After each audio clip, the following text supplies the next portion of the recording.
Bismillah, Assalamualaikum warahmatullahi wabarakatuh. Eh, Perkenalkan, kami dari kelompok 2, dengan saya Cut Nur Kamila dan rekan saya, Kang Robi, akan menjelaskan mengenai pendidikan inklusi, learning disabilities, atau hambatan dalam belajar. Sebelumnya, saya ingin berterima kasih kepada Ibu dosen dan juga rekan-rekan yang lain, karena telah menyempatkan waktunya untuk mendengarkan dan menyimak pembahasan dari kami. Next slide.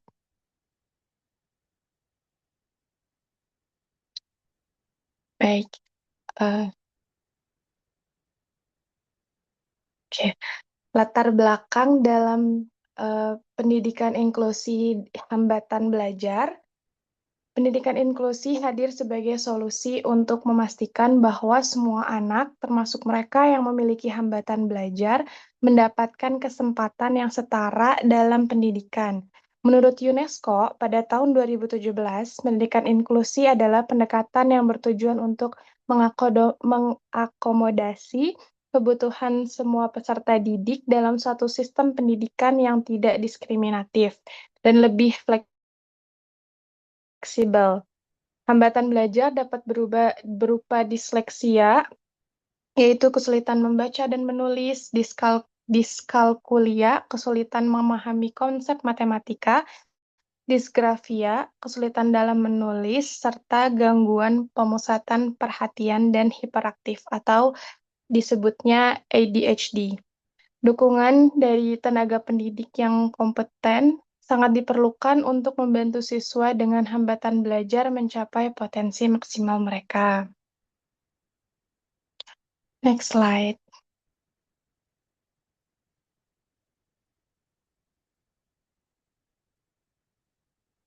Kita akan membahas mengenai pengertian pendidikan inklusi. Nah, dari UNESCO membahas pengertian pendidikan inklusi, yaitu proses identifikasi untuk meng, apa itu teh? menghalangi Meng, apa? menghalangi partisipasi siswa. Oh ya, Oh, ini untuk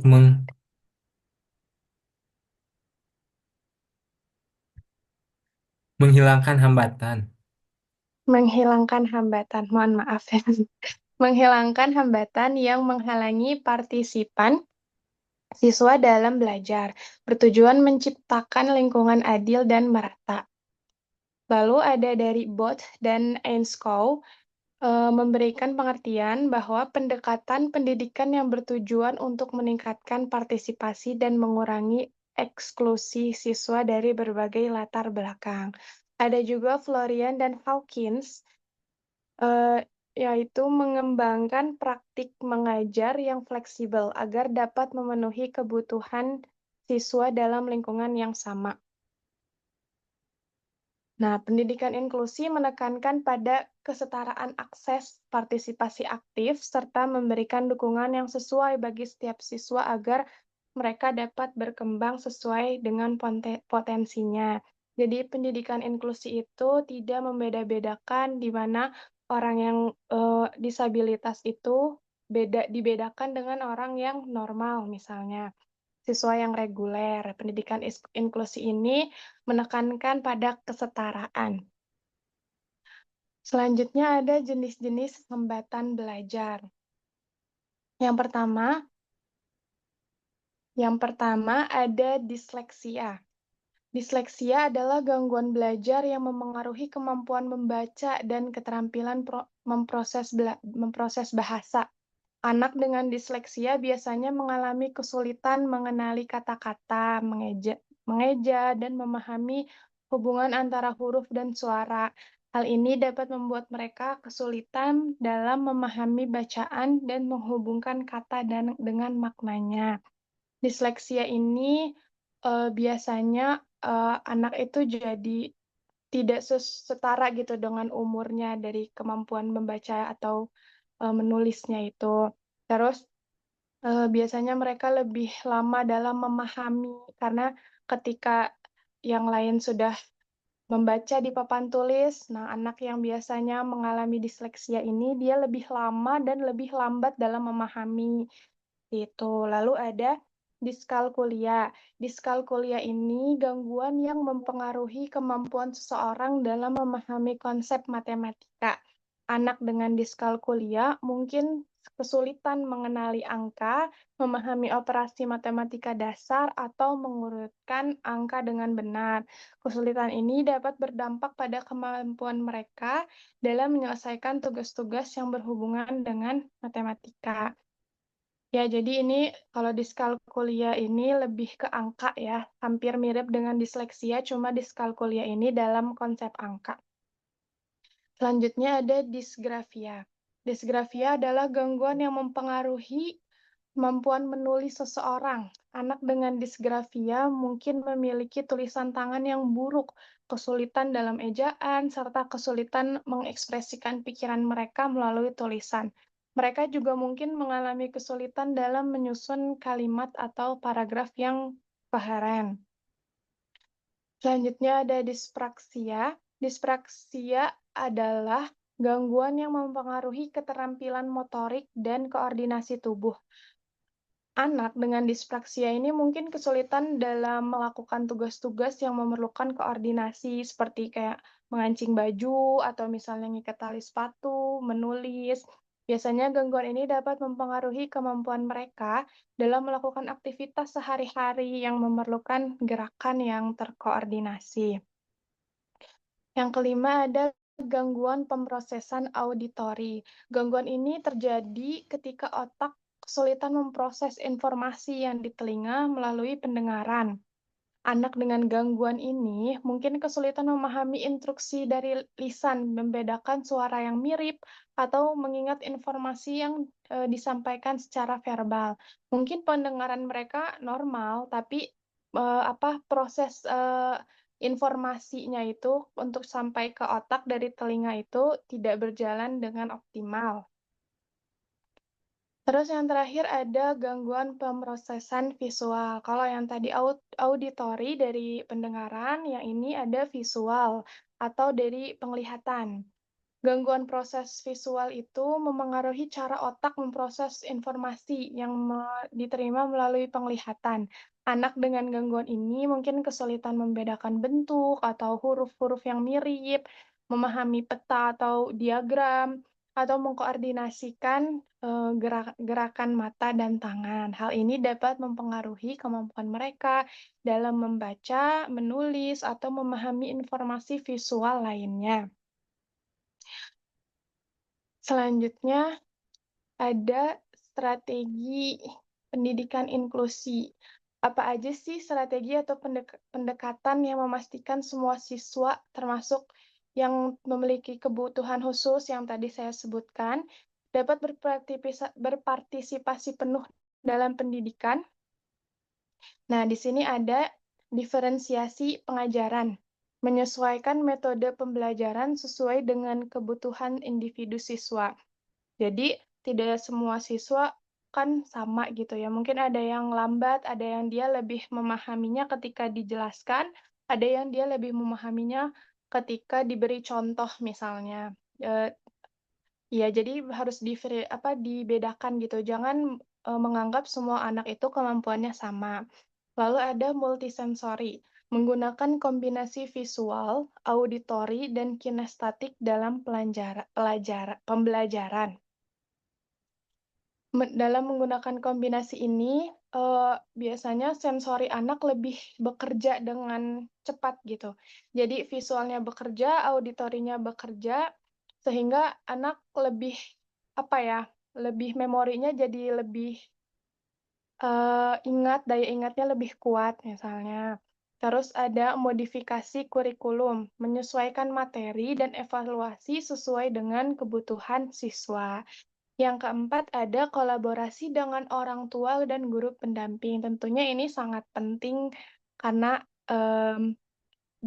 selain dapat meningkatkan komunikasi antar sekolah dan keluarga, ini juga jadi dapat kita bisa mengambil jalan keluarnya ini. Mungkin ada anak yang ternyata di rumahnya itu orang tuanya mengajarkannya berbeda dengan apa yang kita ajarkan di sekolah, sehingga miskomunikasi, sehingga ketika anaknya pas di sekolah itu dia merasa beda gitu. Jadi melakukan hal yang lain yang misalnya orang tua ajarkan gitu. Jadi memang harus ada kolaborasi dari orang tua dan guru pendampingnya juga.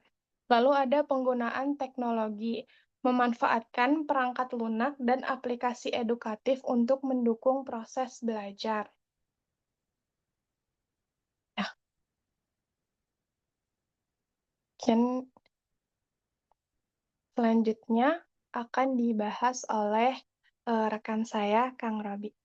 Oke, terima kasih Teh Kamila. Ya, di sini saya akan melanjutkan untuk membahas implementasi pendidikan di sekolah. Di sini ada 6 poin. Yang pertama itu penyesuaian kurikulum. Penyesuaian kurikulum di sini itu berfungsi untuk membuat sebuah apa namanya itu inti dari pembelajaran yang akan dilaksanakan, seperti rancangan untuk memulai program pendidikan. Hal itu disesuaikan dengan tingkatan dari murid-murid tersebut. Karena kan kalau misalnya disamakan rata sesuai dengan yang reguler, pasti tidak akan mungkin bisa. Jadi adanya diferensiasi pembelajaran yang menyesuaikan materi, metode, dan evaluasi sesuai dengan kemampuan siswa.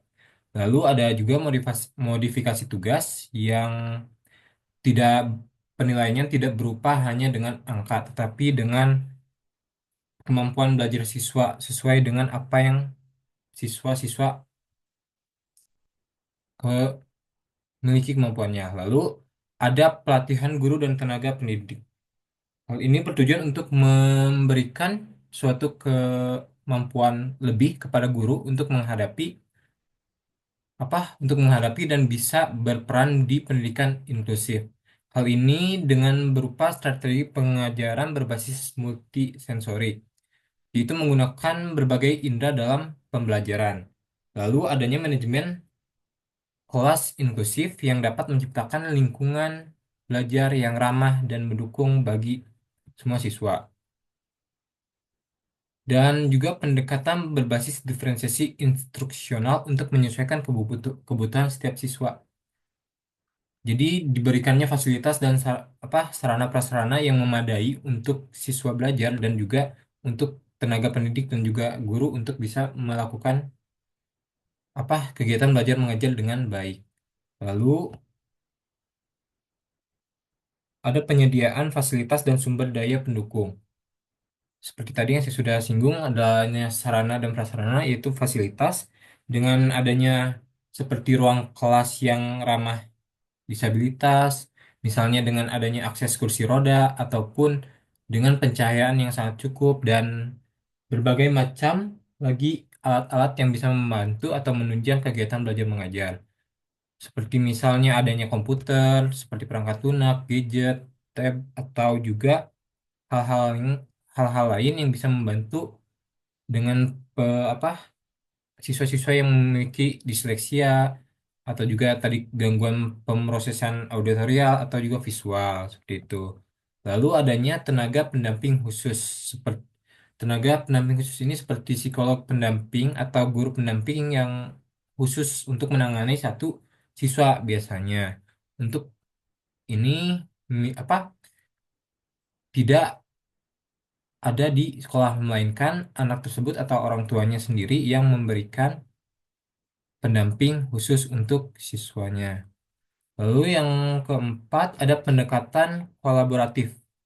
Pendekatan kolaboratif ini adalah implementasi pendidikan inklusi yang tidak hanya memberikan tanggung jawab kepada guru, tapi juga kepada orang tua dan pihak lainnya seperti orang tua, pihak sekolah tentunya, dan juga masyarakat.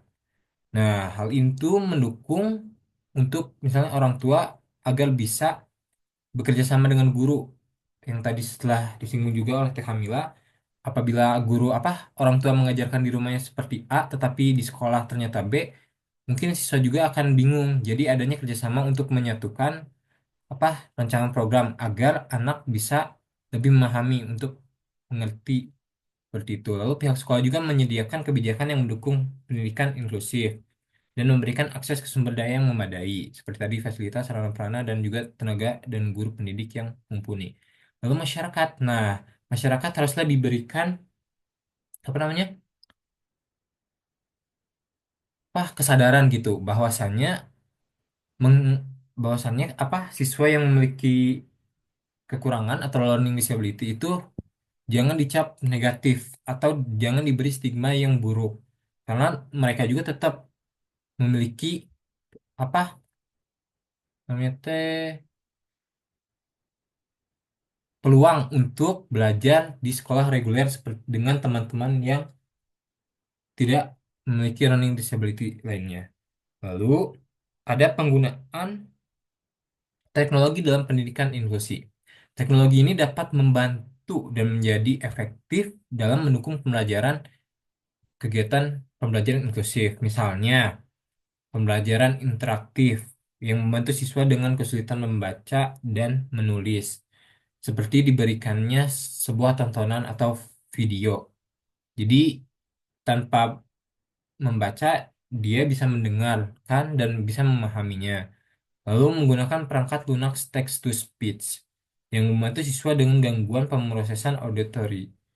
Lalu juga ada juga program e-learning yang fleksibel, sehingga siswa dapat belajar sesuai dengan kecepatan mereka sendiri. Hal ini bisa dikembangkan lagi sesuai dengan kebutuhan siswa di sekolah masing-masing. Lalu ada evaluasi dan monitoring berkala. Nah, pendidikan inklusi ini memerlukan evaluasi yang terus-menerus agar dapat berjalan efektif dan selalu update. Nah, lalu penilaian perkembangan siswa secara individual ini baik dalam aspek akademik maupun sosial. Ada juga evaluasi metode pembelajaran untuk mengetahui efektivitas strategi yang setelah berjalan. Apabila ada strateginya sudah baik, bisa dipertahankan. Apabila ada strategi pembelajaran yang kurang baik, bisa diperbaiki atau dirubah saja. Lalu feedback dari guru, siswa, dan orang tua. Ini untuk memperbaiki sistem yang sudah berjalan. Lalu selanjutnya ada tantangan dalam pendidikan inklusi. Yang pertama ini ada kurangnya pemahaman dan kesadaran tentang pendidikan inklusi. Nah, banyak juga ya kita, tentunya saya khususnya, sebelum mempelajari tentang pendidikan inklusi juga saya tidak mengira bahwasannya orang yang berkebutuhan khusus bisa belajar di sekolah reguler. Tapi ternyata setelah dipelajari ternyata memang bisa, tetapi dengan sistemnya sendiri. Nah, banyak juga ya tenaga pendidik, orang tua, dan masyarakat yang masih belum memahami konsep pendidikan inklusi secara menyeluruh. Nah, beberapa sekolah masih menganggap bahwa siswa dengan hambatan belajar sebaiknya mendapatkan pendidikan di sekolah khusus, bukan di sekolah reguler. Hal ini dapat menghambat implementasi inklusi yang efektif. Lalu juga adanya kurangnya pelatihan bagi guru dan tenaga pendidik. Makanya tadi adanya apa pemberian tenaga pendidik yang juga guru. Nah, hal itu untuk untuk bisa melatih atau mendapatkan guru yang memiliki kompetensi untuk mengajar di pendidikan inklusi dengan menerapkan strategi pembelajaran yang sesuai dengan kebutuhan siswa inklusif dan juga mengelola kelas yang beragam dengan siswa dari berbagai latar belakang dan tingkat kemampuan dan juga dapat menggunakan teknologi dan alat bantu belajar bagi siswa berkebutuhan khusus. Lalu adanya keterbatasan sumber daya dan fasilitas sekolah. Hal ini juga bisa menjadi hambatan bagi sekolah untuk menjalankan sistem pendidikan inklusif. Karena kalau misalnya tidak dimilikinya fasilitas atau keterbatasan dalam fasilitas, maka misalnya fasilitas fisik seperti aksesibilitas bagi siswa dengan kebutuhan khusus yang misal jalur kursi roda itu akan membuat tidak nyaman bagi yang memiliki kursi roda karena mungkin akan bertabrakan dengan yang lain atau seperti apa. Lalunya adanya buku dan alat bantu belajar yang sesuai dengan kebutuhan siswa inklusif, seperti tadi teknologi atau tablet, gadget, perangkat lunak, dan lain sebagainya. Lalu tenaga pendidik tambahan, seperti tadi guru pendamping atau guru khusus psikolog pendamping pendidikan, seperti itu. Lalu selanjutnya ada kurikulum yang belum sepenuhnya fleksibel. Nah, kurikulum nasional sendiri itu berlaku di banyak negara, termasuk Indonesia, masih bersifat standar dan kurang fleksibel dalam mengakomodasi kebutuhan siswa dengan kebutuhan khusus atau learning disability. Beberapa tantangan dalam kurikulum meliputi seperti materi yang terlalu padat dan tidak menyesuaikan dengan kecepatan belajar siswa inklusi, juga siswa apa sistem evaluasi yang masih berbasis nilai tanpa mempertimbangkan keberagaman kemampuan siswa.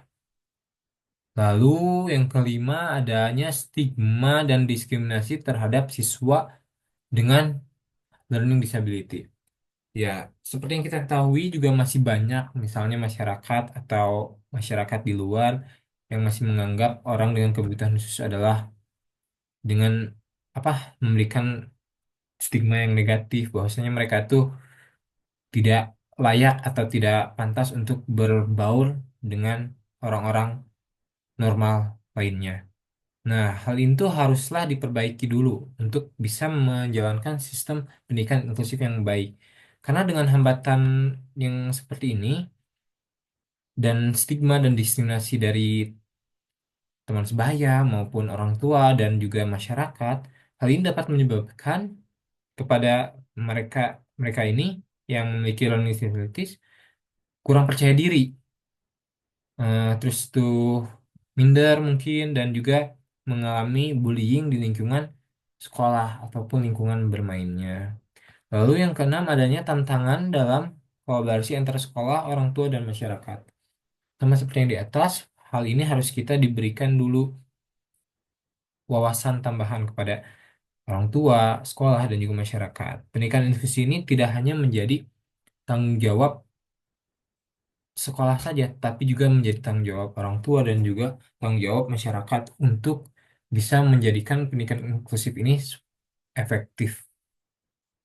Dan hal itu memiliki beberapa masalah yang muncul seperti halnya orang tua yang kurang memahami bagaimana anak untuk bisa belajar, atau juga masyarakat yang masih memiliki stigma negatif atau persepsi buruk terhadap anak-anak learning disability dan juga kurangnya kerjasama antar pihak, baik pihak sekolah dengan orang tua dengan sekolah, pihak sekolah dengan masyarakat, dan pihak masyarakat dengan orang tua seperti itu. Lalu yang terakhir adanya beban kerja tambahan bagi guru. Ya, tentunya dengan mengejar di sekolah inklusif bakal banyak lagi tantangan-tantangannya seperti beraneka ragam lagi siswa dan murid dengan kelebihan dan kekurangannya masing-masing, kemampuannya masing-masing. Hal ini bisa menambah stres kepada guru, beban kerja, ya, stres kepada guru karena ditambah lagi dengan berbagai macam kesulitan atau keunikan dari berbagai macam murid. Lalu selanjutnya ada solusi dalam meningkatkan efektivitas pendidikan inklusi. Yang pertama, meningkatkan pelatihan guru agar mereka memahami dan mampu menerapkan metode pembelajaran inklusif. Lalu menyediakan sumber daya dan fasilitas yang memadai seperti alat bantu belajar dan tenaga pendamping. Lalu menyesuaikan kurikulum agar lebih fleksibel dan dapat mengakomodasi kebutuhan bagi siswa inklusi. Dan meningkatkan kesadaran masyarakat untuk mengurangi stigma dan diskriminasi terhadap siswa dengan hambatan belajar. Dan membantu kolaborasi antara sekolah, orang tua, dan pihak eksternal untuk menciptakan lingkungan belajar yang lebih mendukung.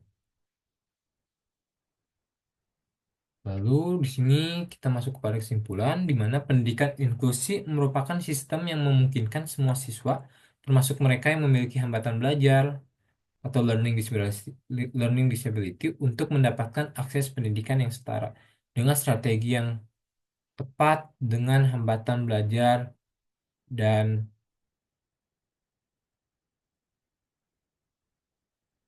yang setara dengan strategi yang tepat, siswa dengan hambatan belajar dapat berkembang dan mencapai potensi maksimal mereka. Mungkin sekian dari saya teh. Kembalikan lagi. Teh Kamila. Terima kasih. Oke, terima kasih Kang Robi. Sekian dari kami, sekian presentasi dari kami mengenai hambatan belajar. Mohon maaf bila banyak kesalahan kata ataupun dalam pembahasannya. Eh, Wassalamualaikum warahmatullahi wabarakatuh. Mungkin kalau ada yang mau bertanya, boleh.